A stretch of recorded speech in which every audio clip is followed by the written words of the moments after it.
¿Y si Eva no fue la primera mujer de la creación en Génesis? Imagina por un instante, ¿y si la historia que conocemos sobre el comienzo de todo tuviera un secreto oculto? ¿Qué pasaría si Eva, la mujer que todos asociamos con el jardín del Edén, no fuera la primera en caminar junto a Adán bajo los árboles del paraíso? ¿Cómo cambiaría nuestra comprensión de la creación, la humanidad, la fe y el destino si otra mujer hubiera existido antes, dejando su huella en el polvo primigenio? ¿Qué significaría para las tradiciones que han moldeado siglos de creencias un relato donde Eva es la segunda, no la primera? Esta pregunta no es solo un juego de imaginación, es una invitación a explorar un universo alternativo donde la narrativa bíblica se transforma, desafiando todo lo que creíamos saber sobre el origen del mundo. Acompáñame en este viaje extenso, detallado y reflexivo, donde la historia, la teología y la creatividad se entrelazan para descubrir qué hubiera pasado si Eva no fuera la primera mujer en la creación según Génesis. El escenario histórico, bíblico y cultural real. Para entender las profundas implicaciones de este escenario hipotético, primero debemos sumergirnos en el contexto del relato de Génesis, el libro que abre la Biblia y establece las bases de la cosmovisión judeocristiana. Génesis 1 y 2 narran la creación del universo por un Dios omnipotente, un proceso ordenado que culmina en la formación de la humanidad. En Génesis 1, 26-27, leemos, «Hagamos al ser humano a nuestra imagen, conforme a nuestra semejanza, varón y hembra los creó». Este pasaje sugiere una creación simultánea de hombre y mujer, iguales en dignidad y propósito. Génesis 2, sin embargo, ofrece un relato más íntimo. Dios forma a Adán del polvo de la tierra, lo coloca en el jardín del Edén para que lo cultive y lo cuide, y al ver que no es bueno que el hombre esté solo. Génesis 2:18, crea a Eva a partir de una costilla de Adán, presentándola como su ayuda idónea. Génesis 2, 20-22. Eva, cuyo nombre en hebreo, Abba, significa vida o madre de los vivientes, Génesis 3:20, se convierte en la compañera de Adán y, según la narrativa, la madre de toda la humanidad. El relato no es solo una historia de orígenes, sino un texto teológico con profundas implicaciones culturales. Los estudiosos sitúan la redacción final de Génesis en el periodo postexílico, entre los siglos B y V a.C., cuando el pueblo judío, tras el cautiverio en Babilonia, buscaba reconstruir su identidad. En este contexto, Génesis servía múltiples propósitos, afirmaba la unicidad de un Dios creador frente a los mitos politeístas de Mesopotamia, como el Enuma Elish babilónico, que describía la creación como un caos de dioses en conflicto, establecía la dignidad de la humanidad como imagen de Dios, y explicaba el sufrimiento humano a través de la caída. El momento en que Adán y Eva desobedecen al comer del fruto del árbol del conocimiento del bien y del mal, Génesis 3, 1, 6. Este acto, impulsado por la tentación de la serpiente, introduce el pecado, el dolor y la mortalidad, moldeando la teología judeocristiana durante milenios. Eva es una figura central en esta narrativa. Su interacción con la serpiente, descrita como astuta, Génesis 3:1, y su decisión de compartir el fruto con Adán marcan el inicio de lo que la tradición cristiana llama el pecado original, un concepto que, aunque menos prominente en el judaísmo, influyó en la idea de la humanidad como inherentemente inclinada al error. Eva no es solo la compañera de Adán, es un símbolo de la libre voluntad, la curiosidad y, para algunos intérpretes, la fragilidad humana.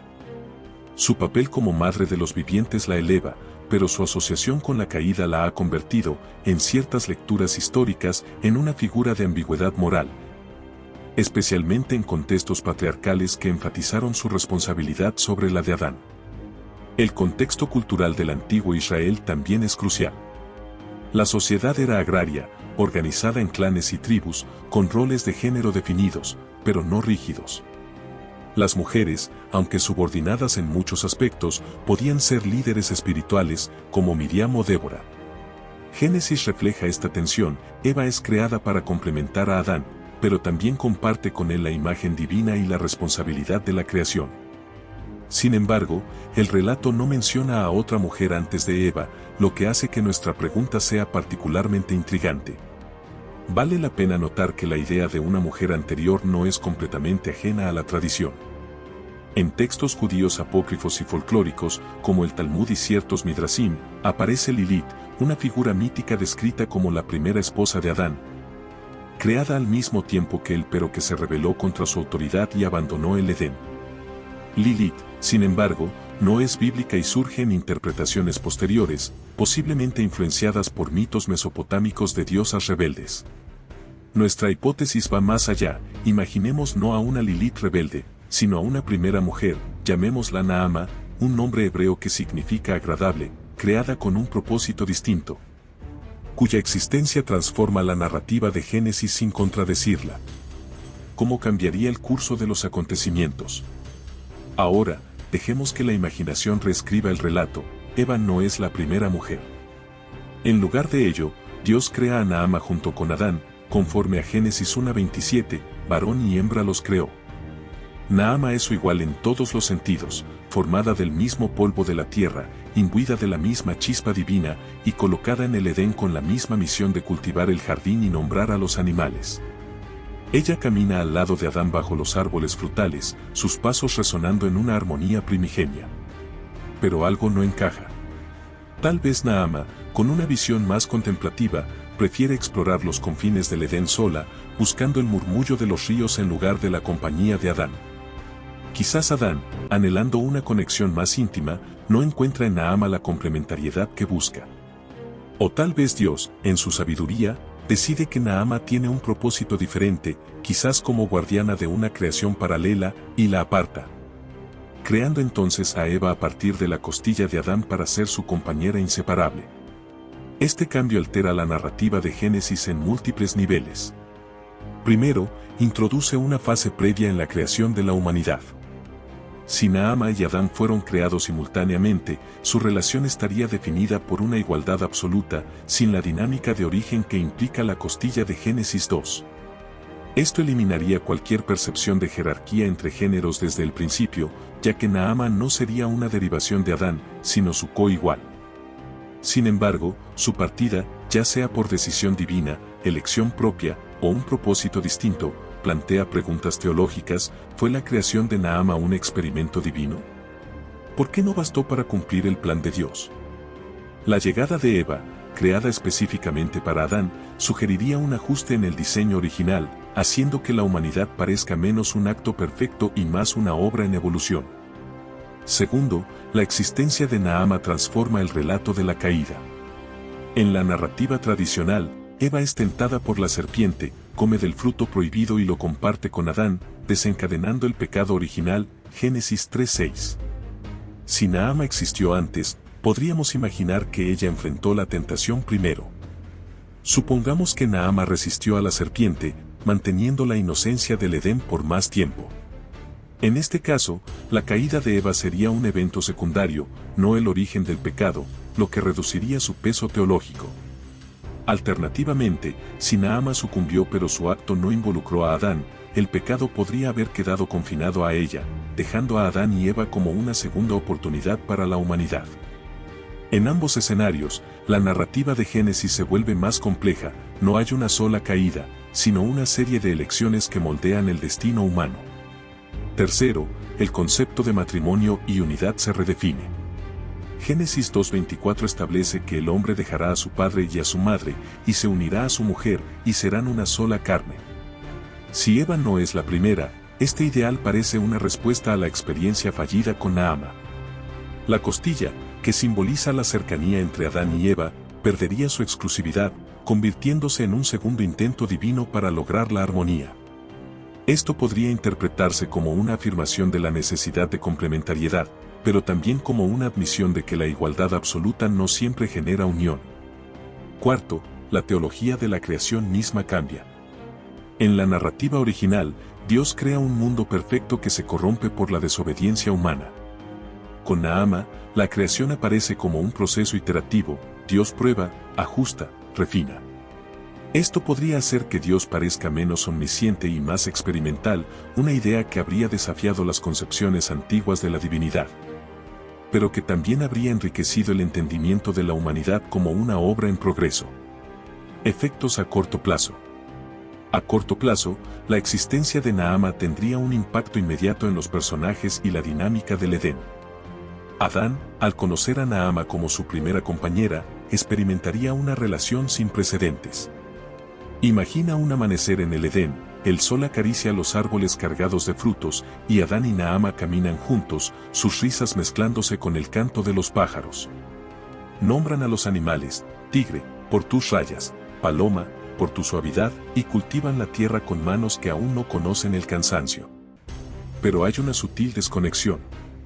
Naama, con ojos que parecen ver más allá del horizonte, se detiene junto al río Pisón, fascinada por su corriente dorada, mientras Adán prefiere la sombra del árbol de la vida, buscando compañía. No hay conflicto, pero tampoco plenitud. Cuando Naama parte, quizás ascendiendo una colina que se pierde en la niebla, quizás transformada en luz por la mano divina, Adán queda solo, su corazón tocado por una nostalgia que no comprende. Dios, observando desde un cielo sin nubes, decide crear a Eva. Mientras Adán duerme bajo un roble, Dios toma una costilla y forma a una mujer nueva, cuyo rostro refleja el del hombre pero brilla con una chispa única. Hueso de mis huesos, carne de mi carne, exclama Adán al despertar, Génesis 2:23, su voz cargada de alegría pero teñida de un recuerdo fugaz de Naama. Eva, al entrar en el Edén, no es la pionera de la humanidad, sino una sucesora. Esto podría generar en ella una mezcla de curiosidad y responsabilidad. ¿Quién fue la mujer que vino antes? ¿Por qué no se quedó con Adán? Al explorar el jardín, Eva encuentra huellas de Naama, un sendero apenas marcado junto al río, una melodía que los pájaros parecen repetir. Cuando la serpiente se acerca, con su voz como un susurro de hojas, Eva podría actuar con precaución, sabiendo que otra mujer ya enfrentó decisiones similares. Si Naama resistió la tentación, Eva podría sentirse inspirada a seguir su ejemplo, retrasando la caída. Si Naama sucumbió, Eva podría verse como una redentora, pero también bajo la presión de no repetir el error. Naama, dependiendo de su destino, podría permanecer como una presencia en el Edén. Tal vez vive en un rincón remoto del jardín, cuidando flores que nunca marchitan, observando a Adán y Eva desde la distancia con ojos que guardan secretos antiguos. O quizás Dios la llevó a otra tierra, un segundo Edén donde cumple un propósito distinto, quizás como guardiana de una creación alternativa. En cualquier caso, su existencia dejaría una marca en Adán y Eva, una sensación de que el Edén es más grande, más complejo, de lo que imaginaban. El jardín mismo se transformaría en un escenario de múltiples historias. Los 4 ríos, Pisón, Gihón, Tigris y Eufrates, llevarían ecos de Naama en sus corrientes, sus aguas susurrando su nombre.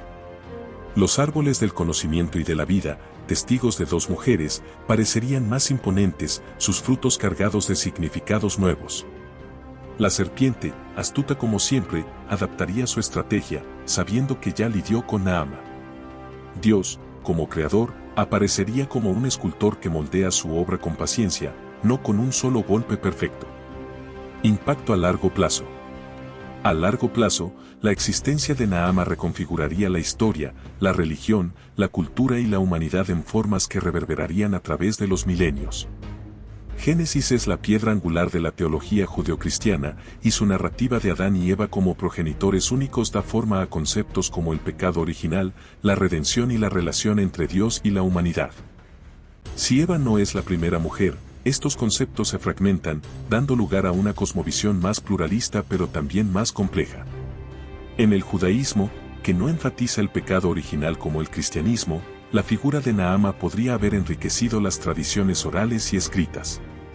Los rabinos, en sus midrashim, podrían haber debatido su papel. Fue Naama una pionera que preparó el camino para Eva, una figura de sabiduría que resistió la tentación, o una advertencia de lo que sucede cuando la humanidad no se alinea con el plan divino. Las historias de Naama podrían haber inspirado salmos o proverbios, con versos como: 2 mujeres caminaron en el Edén, una libre, otra unida, ambas hijas de la luz. Esto habría dado al judaísmo una visión más diversa de la creación, con múltiples arquetipos femeninos, pero también podría haber generado tensiones teológicas sobre la perfección del acto creador. El cristianismo enfrentaría un desafío aún mayor.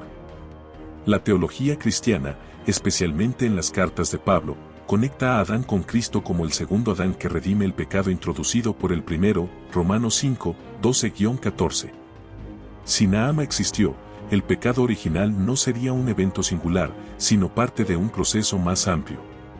Supongamos que Naama resistió la tentación, la caída de Eva sería secundaria, reduciendo la necesidad de un redentor universal.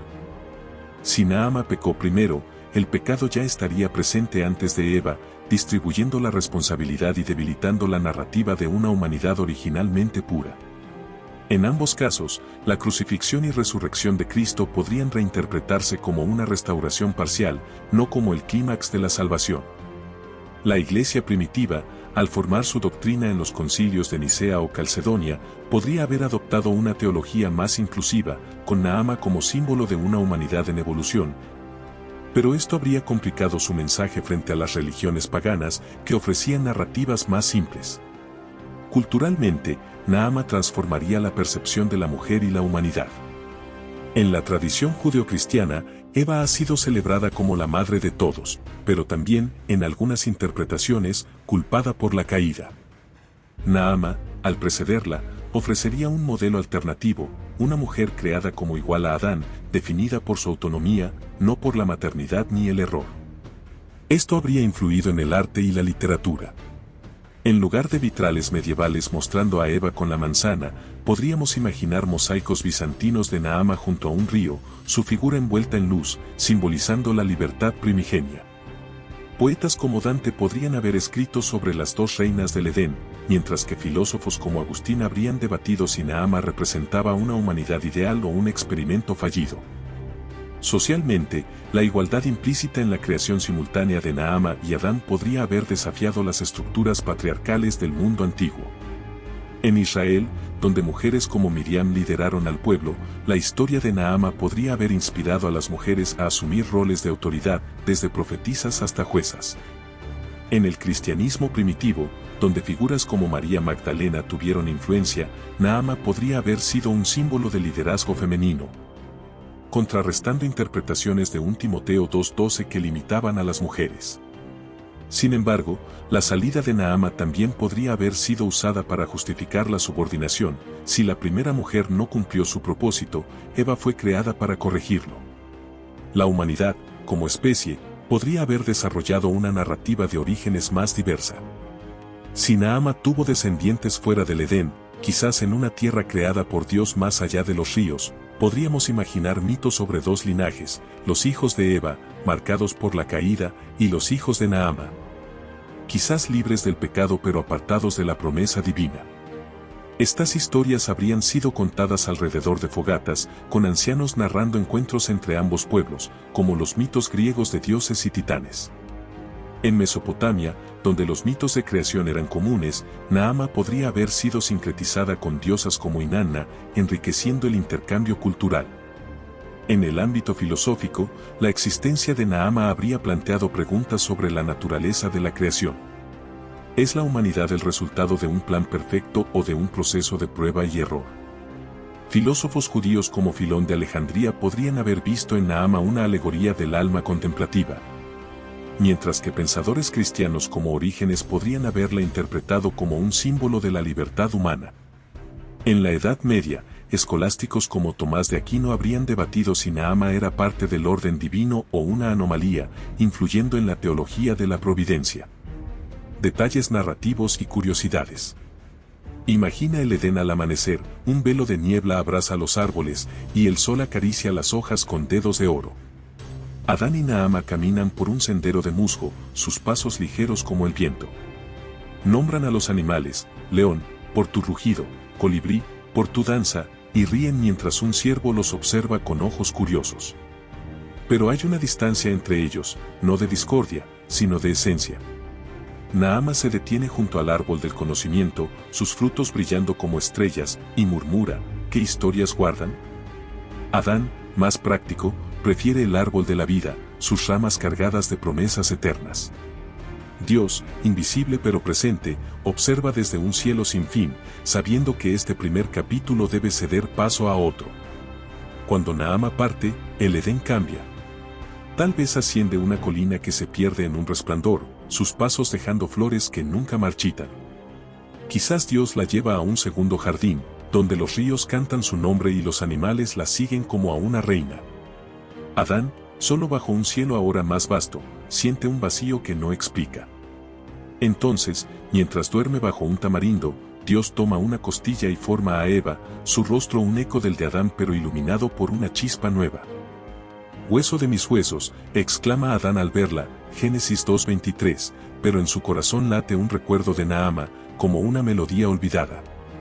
Eva, al explorar el Edén, encuentra rastros de Naama, una huella en la orilla del Gión, un eco en el canto de un ruiseñor.